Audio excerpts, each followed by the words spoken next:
तो अब देखो, हम जनरली हम लोग क्या करते हैं, हमारे पास जो इक्वेशंस होती हैं सबसे पहले हम उसका एक ए मैट्रिक्स बनाते हैं, फिर उसके बाद हम लोग एक एक्स मैट्रिक्स बनाते हैं, ठीक है, कॉलम मैट्रिक्स होता है। उसके बाद हम लोग एक बी मैट्रिक्स बनाते हैं, अकॉर्डिंग टू मार्टिन रूल की बात कर रहे हैं, ये बी मैट्रिक्स होता है। फिर हम लिखते हैं a x is equals to b, Martin rule के अकॉर्डिंग। फिर इससे हम ये लोग ये ड्राइव कर देते हैं दो स्टेप के बाद, X is equals to A inverse B. तो आपका जो सिस्टम ऑफ इक्वेशन का सॉल्यूशन है वो ए इनवर्स पे डिपेंड करता है। अब बताओ ए इनवर्स किस पे डिपेंड करता है, अगर किसी को याद हो तो।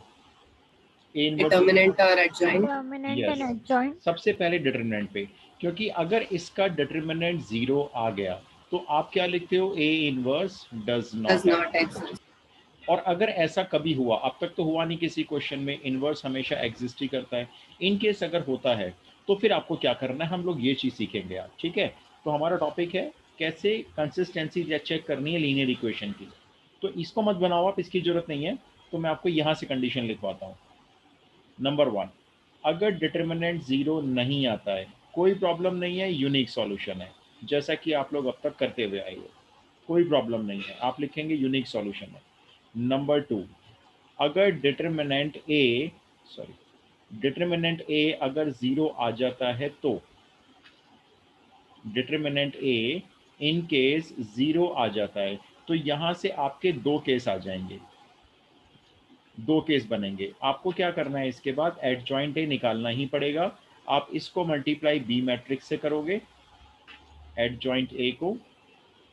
इसमें भी दो चीज़ें हैं, देखो, एडजॉइंट ए बी मल्टीप्लाई करने के बाद हो सकता है कि नल मैट्रिक्स नहीं आया, और हो सकता है कि नल मैट्रिक्स आया। अब अगर नल मैट्रिक्स नहीं आया ये, तो आपको लिखना है सॉल्यूशन है इनकंसिस्टेंट, या आप इसको बोल सकते हो नो सॉल्यूशन, मतलब ऐसा कोई सॉल्यूशन ही नहीं है जो इक्वेशंस को सेटिस्फाई करेगा। और अगर adjoint A B equal to zero आया तो कंसिस्टेंट है, मतलब सॉल्यूशन निकलेगा, लेकिन कैसा है, infinitely many solutions, infinitely many solutions, ये एनसीईआरटी में गिवन है कंडीशन। तो पहले आप ये नोट कर लो, डिटर्मिनेंट ए पे डिपेंड करेगा। अगर determinant is not equal to zero है, आपका इन्वर्स एग्जिस्ट करेगा, सॉल्यूशन भी एग्जिस्ट करेगा, आप बोलोगे यूनिक सॉल्यूशन है। और अगर डिटर्मिनेंट ए जीरो आता है तो दो चीज़ें होंगी, एडजॉइंट ए निकालना पड़ेगा आपको, इनटू बी मैट्रिक्स करेंगे, नल मैट्रिक्स नहीं आया नो सॉल्यूशन, नल मैट्रिक्स आया इनफाइनाइटली मैनी सॉल्यूशन। आप जब नोट कर लेंगे तो मैं एक एग्जाम्पल से शुरू करूँगा। Noted sir. ठीक है, सब लोग नोट कर लें, फिर हम इसको शुरू करते हैं एग्जाम्पल से। मैं क्वेश्चन ले लेता हूँ, चलो।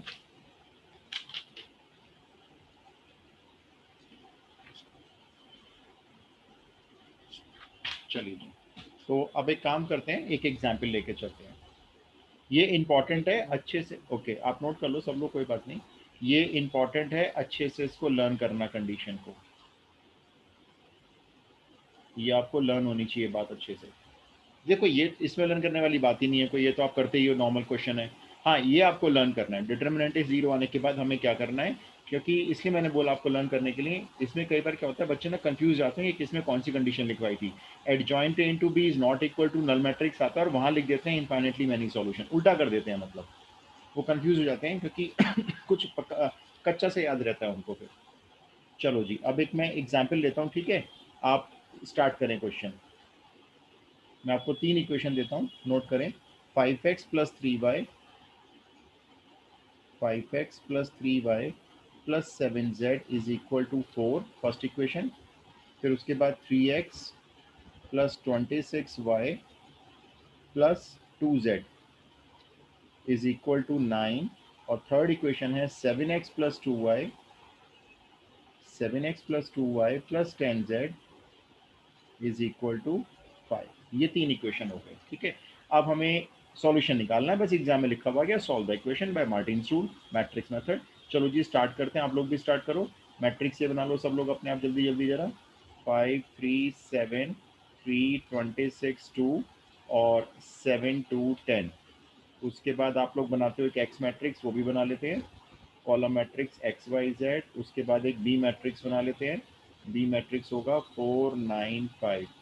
फिर वो पूरा मार्टिन रूल लिखना है आपको, ठीक है। अब system of equation can be written as, पूरा लिखना है, a x equal to b 3 multiplying by a inverse on both the sides, पूरा मार्टिन्स रूल दिखा रहे हैं हम लोग। फिर ये identity into x is equals to A inverse b, then x is equals to A inverse b. यहाँ तक हमने अपना पूरा मार्टिन्स रूल चेक करवा दिया।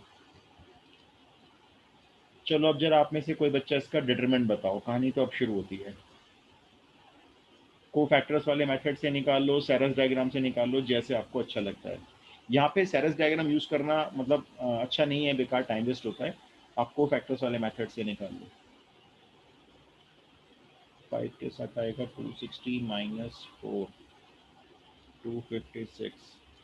3 के साथ आएगा को फैक्टर 30 माइनस 14, 16 आ रहा है लेकिन माइनस 16 करेंगे। फिर 7 के साथ आ रहा है 6, 26 7 जो कितने होते हैं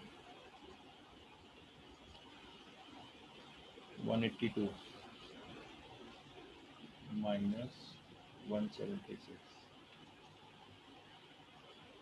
इसको जरा सॉल्व करना भाई।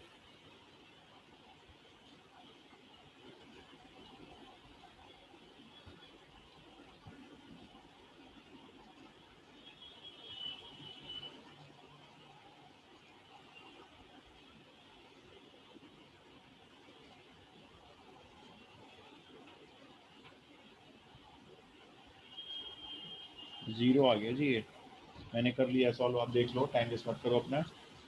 ये मैंने देखो फर्स्ट रो के को फैक्टर्स को फर्स्ट रो के एलिमेंट्स के साथ मल्टीप्लाई कर लिया है और ये जीरो आ रहा है। तो आप यहाँ पे क्या लिखेंगे, A inverse does not exist.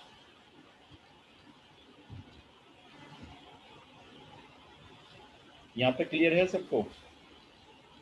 Yes sir. अच्छा अब बताओ, यस सर। यूनिक सॉल्यूशन तो है नहीं। दो दो पॉसिबिलिटीज बताना क्या क्या हो सकती हैं। दो पॉसिबिलिटीज हैं अपनी। नो सॉल्यूशन है इनफाइनाइट। ठीक, बिल्कुल, नो सॉल्यूशन या इनफाइनाइटली मैनी सॉल्यूशन। तो उसके लिए अब आपको क्या करना है, एडजॉइंट निकालना पड़ेगा। चलो जी, एडजॉइंट निकालना शुरू करो। जिस मेथड से निकालना चाहते हो उस मेथड से निकाल लो, चॉइस आपकी है। मुझे तो एडजॉइंट बता दो। थोड़ा सा हाँ टाइम लग सकता है एडजॉइंट में, क्योंकि एक नंबर ना काफ़ी बड़ा आ रहा है इसमें, 26 नंबर है ना, उससे बड़ी कैलकुलेशन हो रही है। चलो निकालो भाई, एडजॉइंट निकालो, प्रैक्टिस हो जाएगी एडजॉइंट की।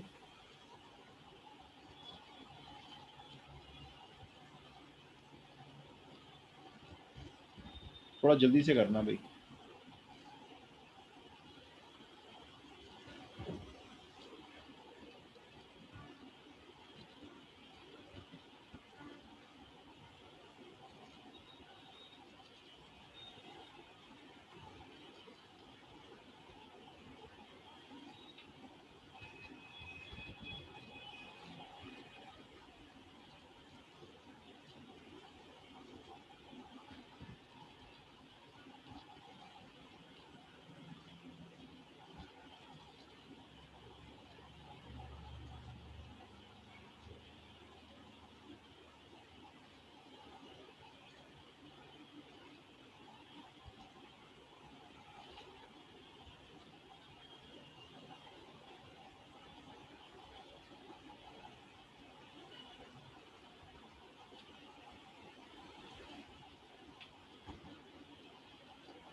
एक बार चेक करना भी एडजॉइंट।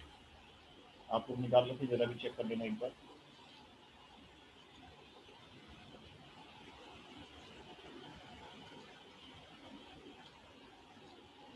सबको एडजॉइंट का मेथड आता है ना वैसे तो, 5 बाय 5 बना के जो हम करते हैं। Yes sir. ठीक है, देख लो एक बार, चेक कर लेना भाई मेरा। कहाँ पे बेटा? फर्स्ट रो का या सेकंड रो का, थर्ड रो का, कहाँ पे देखो? फर्स्ट वाला ये 26 इंटू 10 माइनस 4। हाँ तो 256 होगा ना।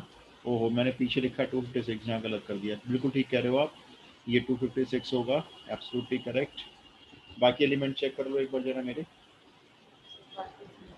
बाकी ठीक है। तो अब लोग हम क्या करने जा रहे हैं, एडजॉइंट ए को बी से मल्टीप्लाई करेंगे, ठीक है। ये भी थोड़ा सा बड़ा काम आ गया है। 256 माइनस 16 माइनस 176, फिर माइनस 16 111, फिर माइनस 176 11 121, और इसके साथ हम मल्टीप्लाई करेंगे बी मैट्रिक्स। बी मैट्रिक्स है आपका 495। चलो जी करते हैं। 256 इंटू 4 किया 1024, फिर माइनस 144 सॉरी, फिर माइनस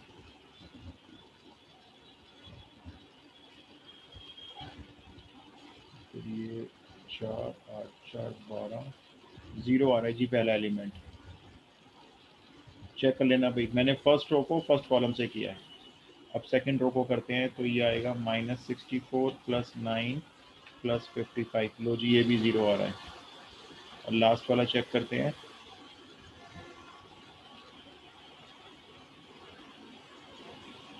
-704 + 99 + 605, तो ये भी हो गए Yes, sir. 704 है ना। 0. ये भी 0 आ रहा है भाई। तो ये लो जी ये बन गया नल मैट्रिक्स। अब बताओ सॉल्यूशन की नेचर क्या लिखूं? Infinite. Yes, infinite many solutions. ठीक है, एनसीईआरटी कहती है यहाँ लिख के आपको छोड़ देना है, कुछ नहीं करना है, लेकिन मैं आपको आगे सिखा रहा हूँ। ठीक है, आप लिखेंगे adjoint A B equal to null matrix, therefore system of equations has infinitely many solution. Infinitely many solutions. ठीक है जी, ये तो हो गया चलो काम। अब वो सॉल्यूशंस इनफाइनाइटली हैं तो कम से कम 10-15 तो निकाल ही सकते हैं ना। वो सीखो कैसे निकलते हैं। मान लो कोई कहने लगे चलो भी इनफाइनाइटली मैनी सॉल्यूशन है, हमें 5 बता दो। चलो एक काम करो 3 बता दो। तो वो कैसे निकलेंगे वो समझो। अब आप यहाँ तक सबको क्लियर है? थोड़ा सा डिजिट बड़ी आ गई थी, टाइम लग गया इसको सॉल्व करने में। इनफैक्ट डिजिट बड़ी आती नहीं है वैसे एग्जाम में। यहाँ तक क्लियर है तो हम आगे चलेंगे। Yes sir.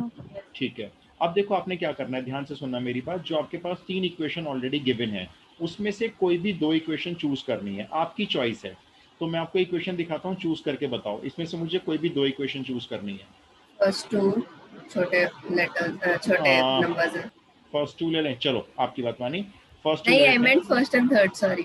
First and third, चलो जी फर्स्ट एंड थर्ड जैसा आपका मन करता है। मैं पहली का तो फर्स्ट एंड थर्ड इक्वेशन को मैं लिखूंगा, जरा आप देखना मैं कैसे लिखूंगा, ध्यान से देखना। 5x + 3y equal to 4 - 7z। और थर्ड इक्वेशन लिखी मैंने 7x + 2y equal to 5 - 10z। बताओ मैंने क्या किया? Z variable का term yes, is right Z, side. Right, Z variable की टर्म को उस साइड कर दिया। यहाँ पे भी आपकी चॉइस है, मैंने तो जेड वेरिएबल को किया है। आप एक्स को भी कर सकते हो दोनों इक्वेशन से, वाई को भी कर सकते हो, लेकिन कोई एक वेरिएबल उधर शिफ्ट करना है क्योंकि आपको बनानी है लीनियर इक्वेशन 2 वेरिएबल्स में। आई रिपीट, सबसे पहले आप कोई सी भी 2 इक्वेशन चूज कर लेंगे अगर इनफाइनेटली मैनी सॉल्यूशंस हैं। आपने कहा फर्स्ट और थर्ड, मैंने फर्स्ट और थर्ड ली है। उसके बाद वो चूज कर ली, उसके बाद फिर आपकी चॉइस है, आप किसी भी एक वेरिएबल को उधर माइनस में शिफ्ट करेंगे। अब यहाँ से फिर से शुरू होती है कहानी। फिर से आप एक ए मैट्रिक्स बनाएंगे जो इस बार 2x2 का बनेगा। देखो 5 3 7 2। एक आपका एक्स मैट्रिक्स बनेगा जिसमें 2 वेरिएबल निकलेंगे एक्स और वाई। एक आपका बी मैट्रिक्स बनेगा, ये जेड वेरिएबल वाला होगा, 4 - 7z और 5 - 10z। ठीक है, आप जरा मुझे फटाफट से इस बार देखो, मार्टिन सूल पूरा लिख के नहीं दिखाएंगे, इस बार लिखेंगे direct A x equal to B and therefore X is equals to A inverse B. पीछे लिख के दिखा दिया, एक बार टीचर को दोबारा लिख के नहीं दिखा रहे इसमें। चलो मुझे ए का डिटरमिनेंट बताओ देख के जरा जल्दी से, ये तो 2x2 का फटाफट से आ जाएगा। -11. -11 कॉमा एडजॉइंट ए बोल दो, 2x2 का एडजॉइंट तो और आसान होता है। 2 - 3 - 7 5. 2 - 3 - 7 5 करेक्ट है। तो एडजॉइंट सबको निकालना आता होगा 2x2 का। डायगोनल को स्वैप कर लेते हैं और नॉन डायगोनल के दोनों एलिमेंट्स के साइन चेंज कर देते हैं। और ए इनवर्स हो गया आपका 1/-11 और मैट्रिक्स हो गया 2 - 7 - 3 5। यहाँ तक तुम करते हैं मार्टिन सूल, लगा दिया है। अब इस ए इनवर्स मैट्रिक्स को यहाँ जो x equal to A inverse B है यहाँ पुट करने जा रहे हैं मार्टिन सूल में। आप ये नोट करोगे तो मैं पेज टर्न करूंगा। Yes, sir. नोटेड। नोटेड, ठीक है। अब मैं इसको मार्टिन सूल में रखने जा रहा हूँ। देखो तो मैं नेक्स्ट पेज पे आया, ये मेरा एक्स मैट्रिक्स हो गया, यहाँ लिया मैंने अपना ए इनवर्स के साथ मेरा मैट्रिक्स आया है 2 - 3 - 7 5, 2 - 3 - 7 5, और मुझे यहाँ पे लेना है इसके साथ मल्टीप्लाई में बी मैट्रिक्स 4 - 7z, 4 - 7z, फिर क्या नीचे वाला एलिमेंट 5 - 5 - 10z। 10z। ठीक है, चलो जी मल्टीप्लाई शुरू करते हैं। 1 बाय -11 को बाहर होल्ड पे रखेंगे, ठीक है। फर्स्ट रो मल्टीप्लाई होगी इस वाले फर्स्ट कॉलम से, मैं रफ पेपर यूज़ करूँगा। 8 - 14z, फिर -3 को नेक्स्ट एलिमेंट से करोगे -15 + 30z, इसको सॉल्व करके आ रहा है 16z - 7, ठीक है ना। अब सेकंड रो को करते हैं फर्स्ट कॉलम से, तो -28 + 49z, और उसके बाद +25 - 50z, इसको सॉल्व करेंगे तो ये बचेंगे -3 और -z, डिवाइडेड बाय कुछ नहीं, सॉरी। तो ये मेरा दोनों मैट्रिक्स मल्टीप्लाई हो गया। अब आप मेरे को जरा देखकर x की वैल्यू बता सकते हो, सिर्फ कंपेयर करके बोलनी है आपको x की वैल्यू, आमने सामने करना। 16z - 7 upon -11। ठीक है, 16z - 7 अपॉन -11, y की वैल्यू बोलो, कंपेयर कर लो। 3 + z upon 11 डायरेक्ट। राइट, बिल्कुल राइट। और मालूम है आपको z की वैल्यू क्या है? z की वैल्यू z है। आप चाहो तो देखो इसको सॉल्यूशन को ऐसे भी लिख सकते हो, x = 16k - 7 upon -11, y = 3 + k upon 11, और z = k। ये रहे जी इनफाइनाइटली मैनी सॉल्यूशन। आप कहोगे कैसे बनेंगे इनफाइनाइटली मैनी सॉल्यूशन इससे? अब आप देखो z की वैल्यू को रैंडम कोई भी नंबर पुट कर लो, कि हमने माना है ना, जैसे मैं आपको एग्जांपल लेके देखो कोई सॉल्यूशन दिखाता हूँ। मान लो मैंने z की वैल्यू 1 ली, तो देखो x की वैल्यू कितनी हो गई? 16 × 1 16, 16 में से 7 गए, ये +7 होगा। एक बार देख लो भी मेरी कैलकुलेशन, मैं मेरा ध्यान है राइटिंग की, तो मैं चेक कर लेता हूँ, रुको। नहीं यही आ रहा है, -7 आ रहा है, ठीक आ रहा है, आंसर भी ये मैच हो रहा है। अब देखो अगर हम k की वैल्यू को 1 ले रहे हैं तो x कितना आएगा? -9/11। k की वैल्यू को 1 पुट करो, देखो y आएगा 4/11, और z की वैल्यू 1। देखो एक सॉल्यूशन मिल गया। ये तीनों x y z की वैल्यू आप चेक कर लो, हर इक्वेशन को सेटिस्फाई करेंगी। अच्छा मान लो किसी ने कहा z की वैल्यू 2 ले लेते हैं, चलो देखो अब x कितना आएगा? 32 में से 7 गया, तो ये बचे 25 अपॉन -11, और y की वैल्यू आ गई 2 रखने के बाद 5/11, और z की वैल्यू 2। देखो दो सॉल्यूशन बना दिए। हम एक काम करते हैं, k की वैल्यू को 0 लेते हैं, देखो इस बार तो x हो गया 7/11, y हो गया 3/11, और z हो गया 0। इस तरह के सोचो आप कितने सॉल्यूशन बना सकते हो, अनगिनत सॉल्यूशन बना सकते हो, z की वैल्यू चेंज करते जाओ। आप इसमें से कोई भी सॉल्यूशन चेक करना चाहो तो इक्वेशन में रखकर वेरीफाई कर सकते हो। बताओ जी, प्रोसेस सही में आया आपको पूरा? यस। Yes sir. तो आपने देखो ये यहाँ तक एनसीईआरटी आपको नहीं लाएगी, लेकिन मैं आपको आगे ले आया हूँ। अगर इनफाइनाइटली मैनी सॉल्यूशन निकालने हैं तो आप इससे निकाल सकते हो। तो अब हमने क्या समझा एक बार समझते हैं। हमारे सामने नॉर्मल क्वेश्चन आता है, हम मार्टिन्स रूल लगाते हैं, ax = b, पूरा मार्टिन्स रूल बना के दिखाते हैं, a इनवर्स × b आ जाता है, डिटरमिनेंट a निकालते हैं, शॉक लगता है जब वो 0 आता है। हम एग्जाम में फिर से चेक करते हैं, अरे 0 ही आ रहा है क्या? हाँ भाई 0 ही आ रहा है। आप लिखते हो a inverse does not exist. इसके बाद तो कुछ बच्चे नहीं, लगभग 60% बच्चे जानते ही नहीं कि करना क्या है। आपको मैंने 2 कंडीशन याद कराई। कंडीशन क्या थी हमारी? अगर आपका डिटरमिनेंट 0 नहीं आया, ये कंडीशन, डिटरमिनेंट 0 नहीं आया, नॉर्मल वे में चलते जाओ। डिटरमिनेंट 0 आ गया, ध्यान रखना है एडजॉइंट निकाल के बी मैट्रिक्स से मल्टीप्लाई करना है। हमने किया, एडजॉइंट निकाला, ये रहा पूरा, उसको बी मल्टी से मल्टीप्लाई किया बी मैट्रिक्स से। अगर ये नल मैट्रिक्स आया, नल मैट्रिक्स आ गया देखो ये, तो system of equation has infinitely many solution. और उसके बाद क्या करना है, कोई भी 2 इक्वेशन सेलेक्ट करो, z वेरिएबल को, x को या y को, जो आपको मन में आता है उस तरफ शिफ्ट करो, फिर वापस मार्टिन्स रूल लगाओ, आप ए इनवर्स निकलेगा आपका, और उसके बाद जब आप एक्स वाई की वैल्यू निकालोगे वो इन टर्म्स ऑफ z आएगी। z की जगह आप वैल्यू k मान सकते हो, तो ये आपके एक्स वाई जेड के इनफाइनाइटली मेनी सॉल्यूशन तैयार हो गए। अब अगर आपको क्लियर है तो मैं अगला क्वेश्चन करने के लिए दूंगा। तो फिर के की डिफरेंट वैल्यूज पुट करके दिखाने नहीं दिखानी, नहीं बिल्कुल नहीं, मैं तो आपको ऐसे बता रहा हूँ कि देखो हम के की वैल्यू चेंज कर करके ना ये बिल्कुल शो नहीं करना है। कितने शो करेंगे, इनफाइनाइट है। ये आपको ना ये वाला मैंने पोर्शन लो रिमूव कर दिया। ये आपसे कोई नहीं कहेगा कि लाओ दिखाओ जरा 15 सॉल्यूशन दिखाओ, तो आप सीधा सीधा लिख दो जी के को पुट कर लो 1 to 15 you will get 15 solutions. बिल्कुल मत दिखाओ कौन कौन से हैं 15, वैसे कोई कहेगा नहीं। देखो ये पार्ट एनसीईआरटी में कवर ही नहीं है, मैं आपके सिर्फ नॉलेज के लिए थोड़ा सा एनहांस कर रहा हूँ नॉलेज को, इसलिए मैंने करवा दिया आपको। ये अभी आगे भी कराऊंगा, वो भी एनसीईआरटी में नहीं है। ठीक है, तो मैं आपको अब अगला देता हूँ सिस्टम ऑफ इक्वेशन, जरा चेक करो भी इसका सॉल्यूशन कैसा है। लिखो आप, मैं 3 इक्वेशन देता हूँ आपको। क्वेश्चन 2 डालते हैं, थोड़ा स्पीड से करना मेरे को ना, भी आज एक कुछ और काम भी करवाना है। कौन सा लें,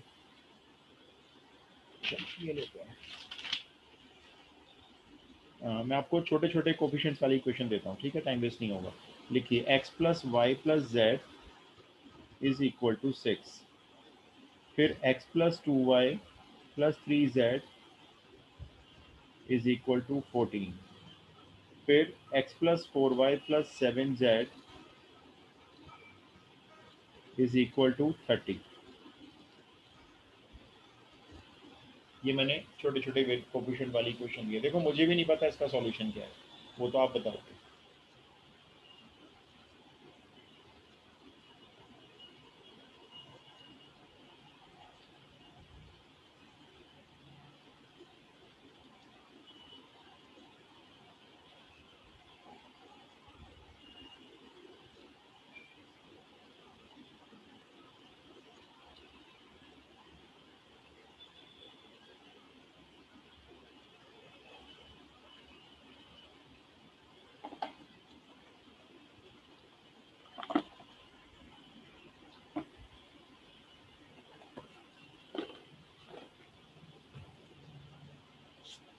यस सर, डिटरमिनेंट 0 आ डिटर्मिनेंट 0 आ रहा है, ठीक है जी, फिर तो आगे काम शुरू हो गया आपका। एडजॉइंट निकालो, जब तक मैं ऑक्सीमीटर पे ना ऑक्सीजन चेक कर लेता हूँ, आपको बताऊंगा भी मेरी ऑक्सीजन कितनी आ रही है। करो भी, सब लोग करो। डिटरमिनेंट 0 आ रहा है, ये तो कंफर्म है, मैंने क्वेश्चन ही वही दिया आपको, ठीक है ना। अब आप आगे शुरू करो, जब तक मैं ऑक्सीजन लेवल बताता हूँ आपको।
हाँ जी, एडजॉइंट निकाल के बी मल्टीप्लाई किया किसी ने?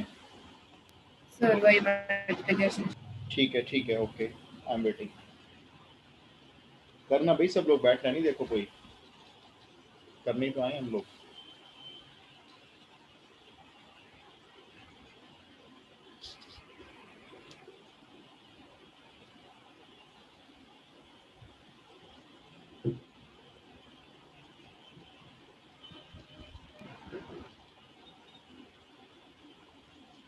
यस सर, 0 आ रहा है।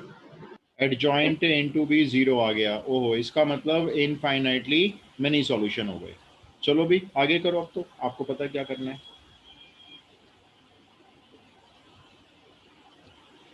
कोई भी अपनी मनपसंद 2 इक्वेशन ले लो,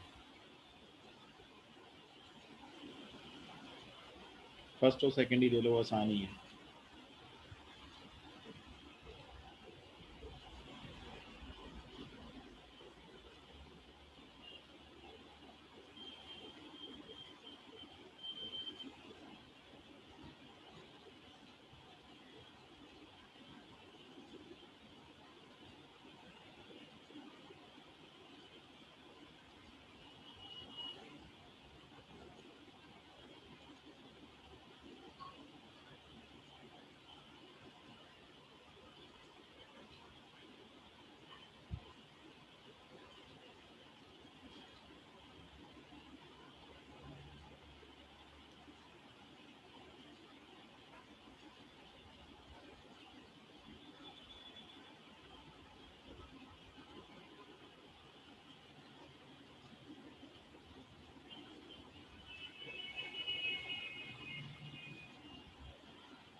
एडजॉइंट ए इंटू बी भी 0 आया भाई सबका, ठीक है।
So is x z minus 2 and y 8 minus 2z? अच्छा, एक काम किया करो, वैसे तो मर्जी है आपकी, जेड में भी बोल सकते हो, के में अगर बोलते हो तो ज़्यादा बेटर है। मतलब आंसर में देखो, आपको लिख के बताता हूँ जो बुक का आंसर है, ठीक है। इनका जो Yes. x आ रहा है, ये आ रहा है इनका x कहाँ गया, k-2, और Yes. इनका जो y आ रहा है वो आ रहा है 8-2k, और z आ रहा है k। इससे हमारे इनफाइनाइट मैनी सॉल्यूशन बन सकते हैं। बाकी लोग चेक कर लो भाई।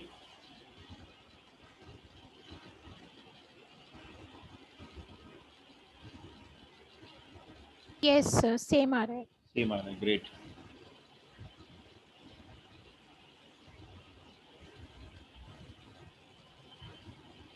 इनफाइनिटी मैनी सॉल्यूशंस हैं, और वो सॉल्यूशंस ये रहे सामने हैं हमारे, k-2, 8-2k और z इक्वल्स टू हमने जबकि k लिया है। अगर किसी का कुछ रह गया तो मुझे बताओ भाई, अगर कुछ भी डाउट रह गया है तो एक्सप्लेन फिर से कर दूंगा मैं।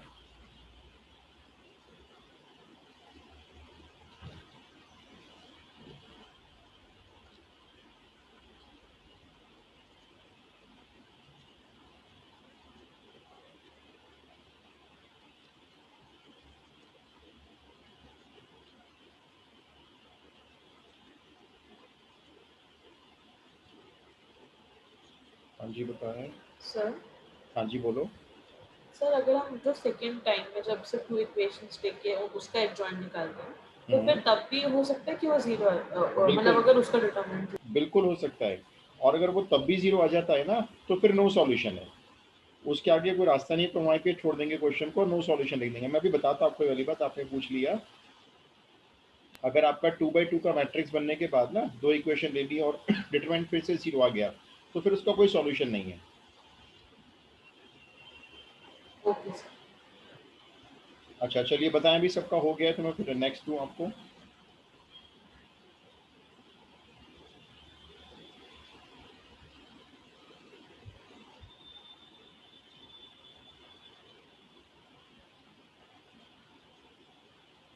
सर आपका ऑक्सीजन कैसा आया? अच्छा हाँ, मैंने बताया नहीं 98। जब से बीमार पड़ा डर लगता है, मैं ऑक्सीजन चेक करते रहता हूँ बीच बीच में अपनी। एक्चुअली आनंद सर का यही हुआ था ना, उनको फीलिंग नहीं आ रही थी कुछ भी, लेकिन ऑक्सीजन डाउन चला गया। फिर उनको एकदम से लगा कि मेरे को ब्रीथिंग प्रॉब्लम हो रही है, मेरे को ऑक्सीजन मतलब सांस नहीं आ रही है। उनको तब भी आइडिया नहीं हुआ सर को कि उनको ऑक्सीजन डाउन हो रहा है, एकदम समझ नहीं पाता ना इंसान, वो तो बाद में हल्ला मचा ऑक्सीजन का, उसके बाद ही जब आनंद सर का हो गया। तो इस वो भी कह रहे थे, मेरे को पता ही नहीं चला, उनका 55 पहुंच गई थी, तो उनको एकदम से भाग लेके भागे थे सब लोग, उनके घर वाले मतलब। चलिए कोई बात नहीं, इसको ना कभी बीमारी को ना डिस्कस मत करना, अच्छी बातें करो सबसे। Yes sir. हम लोगों ने पता है क्या, ये एक चर का मैं पढ़ रहा था, ये बहुत बड़े संत है, वो कहते हैं ये पागलपन होता है, ये पागलपन लोगों में टाइम टू टाइम आता है, कभी कभी एक चीज़ को लेके वो पूरी दुनिया पागल हो जाती है। तो ये हो रहा है, इस वायरस को हम लोग बढ़ा रहे हैं बातें कर करके, ये कुछ भी नहीं, चला जाएगा ये। अच्छा जी, चलो मैं नेक्स्ट क्वेश्चन दे दूँ सबको, अगर हो गया सबका तो यस सर। ठीक यस है। सर। मैं आपको ना नेक्स्ट टाइप बता रहा हूँ, मैं क्वेश्चन नहीं दे रहा अभी। अब आती है next type, homogeneous system of linear equations.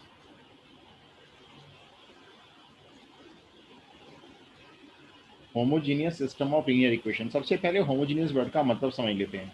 देखो, होमोजीनियस वर्ड का मतलब होता है जिस इक्वेशन में वेरिएबल्स यूज किए गए हैं, 2 यूज हुए, 3 यूज हुए, 4 यूज हुए, उनकी डिग्री क्या सबकी एक जैसी है। जैसे मान लो मैंने कहा x इज इक्वल्स टू 2, यहाँ बताओ x की डिग्री कितनी है, मतलब x की पावर कितनी है इसमें, 1। और इधर मैं ऐसे लिख सकता हूँ 2 के साथ x टू दी पावर 0। यहाँ देखो ये भी लिख सकता हूँ ना x to the power 0। Yes, यहाँ sir. यहाँ डिग्री दोनों की x की डिफरेंट हो गई, तो ये होमोजीनियस नहीं है। अब मैंने इसको लिखा, देखो मान लो ऐसे लिखा x plus Y plus Z equal to 3।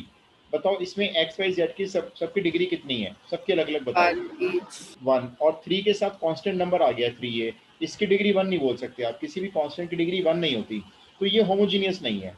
लेकिन अगर मैं आपको ऐसे देता हूँ x plus Y plus Z equal to 0, जब ये 0 हो जाता है तो फिर आप इसकी डिग्री मान सकते हो कि सबकी डिग्री अब सेम है, क्योंकि 0 की डिग्री कंसिडर नहीं करते हैं। तो अब इसकी भी डिग्री 1 है, इसकी भी 1 है, इसकी भी 1 है, तो ये 1 डिग्री की एक होमोजीनियस लीनियर इक्वेशन है। एक बार स्टार्टिंग से बता दो। मैं फिर से बताता हूँ। देखो, होमोजीनियस वर्ड का मतलब होता है जितने वेरिएबल्स हैं इक्वेशन के अंदर उन सब की डिग्री का एक जैसा होना। अब जैसे मैंने कहा x इक्वल टू 2 है, तो यहाँ x की पावर तो 1 है, लेकिन 2 एक कांस्टेंट नंबर है जिसकी डिग्री 1 नहीं बोल सकते आप, 2 की डिग्री हमेशा 0 होती है। तो एक तरफ डिग्री 1 है, एक तरफ डिग्री 0 है, ये होमोजीनियस नहीं है। अगर मैं आपको कहता हूँ x इज इक्वल्स टू 0, तो ये होमोजीनियस इक्वेशन है, क्योंकि इसमें डिग्री x की 1 है और सामने डिग्री कंसिडर नहीं करेंगे, 0 की कोई डिग्री नहीं होती। तो जैसे मैंने कहा आपको, एक और एग्जांपल मैंने दिया, जैसे x plus Y plus Z 2z is equals to 5 है, तो ये होमोजीनियस नहीं है, क्योंकि इधर सबकी डिग्री 1 है और इसकी डिग्री 0 हो गई, तो ये होमोजीनियस नहीं है। तो होमोजीनियस इक्वेशन में ज़्यादा खास बात नहीं है, आपके पास जो इक्वेशंस आएंगी उसमें जितने कांस्टेंट वैल्यूज होती हैं वो सब की सब 0 होंगी। देखो कैसे, मैं एक एग्जाम्पल लेके बताता हूँ। जैसे एक मिनट ये ले लेते हैं। देखो, x minus 2y plus Z equals to 0, ये होमोजीनियस हो गई। फिर x plus Y minus Z equal to 0, ये भी होमोजीनियस हो गई। और 3x plus 6y minus 5z is equal to 0। मैडी इसको ले जाए एक मिनट, इक्वल टू 0, ये भी होमोजीनियस है। देखो तीनों इक्वेशन में इक्वल टू 0 है, तो ये सिस्टम जो दिया है लीनियर इक्वेशंस का, ये होमोजीनियस सिस्टम कहलाता है। अगर इसमें कहीं भी एक 0 हटा के मैं नंबर डाल दूं ना, जैसे मान लो मैंने कहा ये 0 नहीं है, यहाँ पे कोई नंबर है, फॉर एग्जाम्पल 7 है, तो ये होमोजीनियस नहीं है। ठीक है, तो पहले तो होमोजीनियस का मतलब सही मैच है कि सबकी वेरिएबल्स की डिग्री एक जैसी है। अब ये homogeneous system of linear equations हो गया। अब इसकी बात सुनो, होमोजीनियस में आपको सिर्फ 2 चीजें सबसे पहले चेक करनी है। नंबर 1, इसका डिटर्मिनेंट। हो सकता है कि ये 0 आएगा, जो मैट्रिक्स ये बनाओगे ना आप, और हो सकता है कि ये 0 नहीं आएगा। तो सबसे पहले आपको क्या करना है, होमोजीनियस अगर सिस्टम ऑफ इक्वेशन आता है तो आपको मैट्रिक्स ए का डिटरमिनेंट निकालना है। 2 बातें चेक करनी है, 0 आएगा या 0 नहीं आएगा। और अगर 0 नहीं आया तो इसका एक ट्रिवियल सॉल्यूशन होता है, ट्रिवियल सॉल्यूशन, और वो होता है x equal to 0, y equal to 0, z equal to 0। इसके अलावा और कोई सॉल्यूशन पॉसिबल नहीं है, ट्रिवियल सॉल्यूशन कहलाता है। और अगर डिटर्मिनेंट 0 आ गया तो फिर इसका होता है non trivial solution. Non trivial का मतलब बहुत छोटा सॉल्यूशन नहीं है। और कैसे सॉल्यूशंस हैं, इनफाइनाइटली मैनी सॉल्यूशंस। फिर इस सिस्टम के इनफाइनाइटली मैनी सॉल्यूशंस हैं। आप पहले तो नोट करो जरा इस कंडीशन को नोट। नो सॉल्यूशन का केस नहीं होगा। नहीं, नो सॉल्यूशन का केस नहीं है। या तो एक सिंगल सॉल्यूशन होगा, x0 y0 z0, जिसको आप बोलते हो ट्रिवियल सॉल्यूशन हो गया, या फिर इसके इनफाइनेटली मैनी सॉल्यूशंस होंगे। अब वो कैसे निकलेंगे मैं आपको बताता हूँ। So what does trivial mean here? Trivial means का मतलब होता है बहुत कोई छोटी सी तुच्छ चीज, मतलब बहुत छोटी कोई चीज होना। ट्रिवियल को मैं प्रॉपर बताता हूँ, अच्छा रुको, इसका वर्ड मेरे को वैसे ही मेरी नॉलेज में यही है, ट्रिवियल माने बहुत कोई छोटी सी चीज। एक मिनट रुको, मैं इसको जरा ना, इस डॉगी को अपने जरा छोड़ के आऊँ, मेरे पास बैठा हुआ तंग कर रहा है।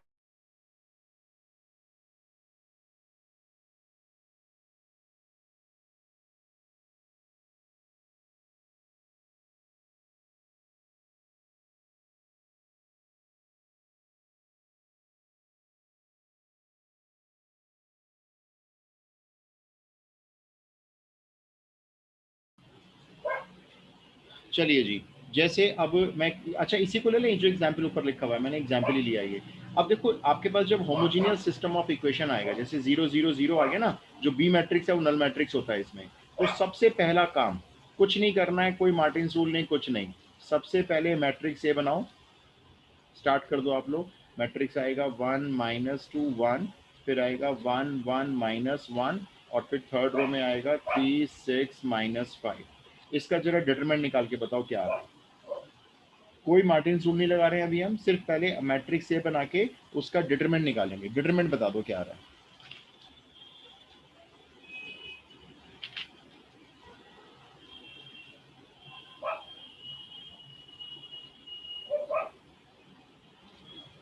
इसका डिटरमिनेंट चेक करके बताओ जल्दी से।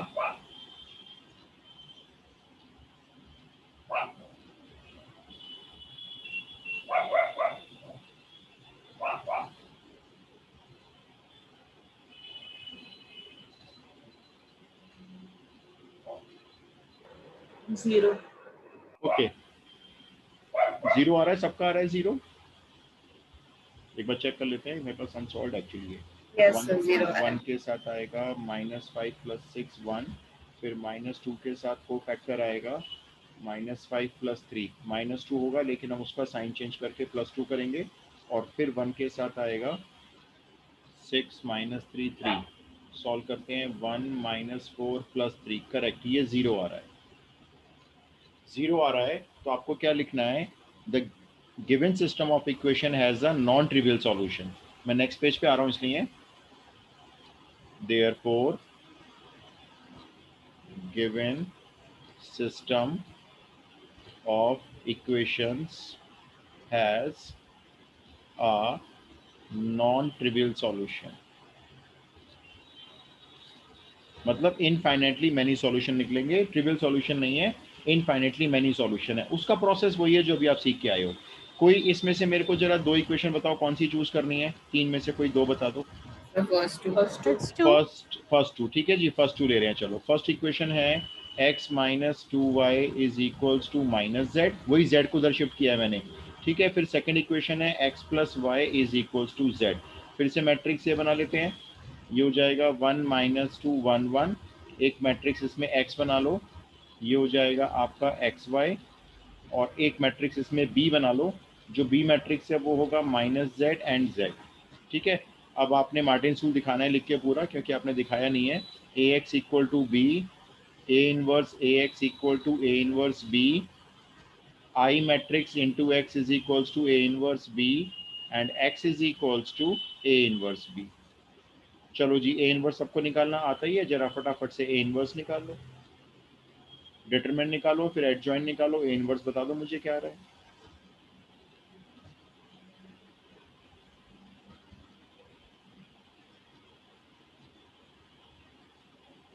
टू बाई टू में तो काफी आसान होता है।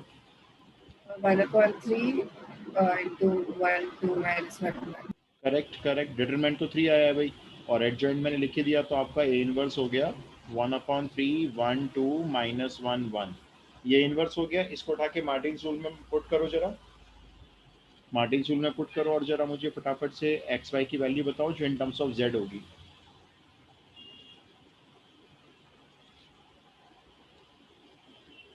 एक्स मैट्रिक्स तो यही होगा ना, एक्स वाई वाला होगा। फिर इधर आ जाएगा आपका ए इनवर्स 1/3, और क्या था 1 2 -1 1, इसको मल्टीप्लाई कर लो बी मैट्रिक्स से। X is k/3 and y is 2k/3. Correct, ठीक है बिल्कुल।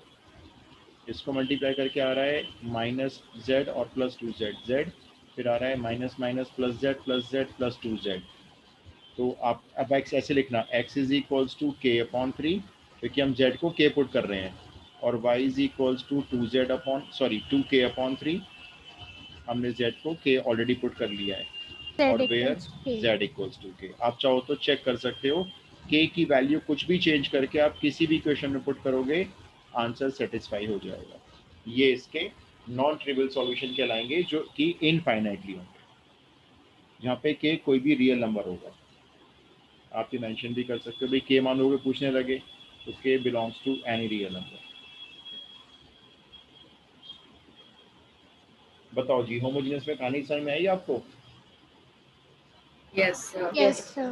तो होमोजीनियस में क्या करना है, कोई मार्टिन्स रूल से स्टार्ट नहीं करना है क्वेश्चन।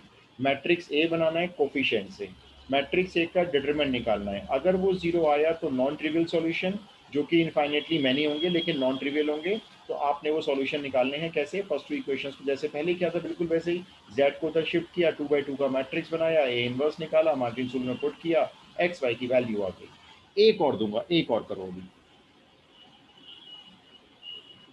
क्या सबको क्लियर है? Yes, sir. ये Yes, सब जो आप Yes, सीख रहे हो sir. आज, देखो ये एनसीईआरटी में नहीं है भाई। एनसीईआरटी में यहाँ पे लिखकर इतना छोड़ देते हैं बस, नो सॉल्यूशन, इनफाइनिटली मैनी सॉल्यूशन। उसके बाद जो आप कर रहे हो सब ये बियॉन्ड एनसीईआरटी है, बियॉन्ड सीबीएसई जा रहे हैं हम लोग। लेकिन आप लोग एक क्वेश्चन मुझे भी करके बताओगे, ठीक है? मैं आपको फिर से होमोजीनियस का क्वेश्चन देता हूँ।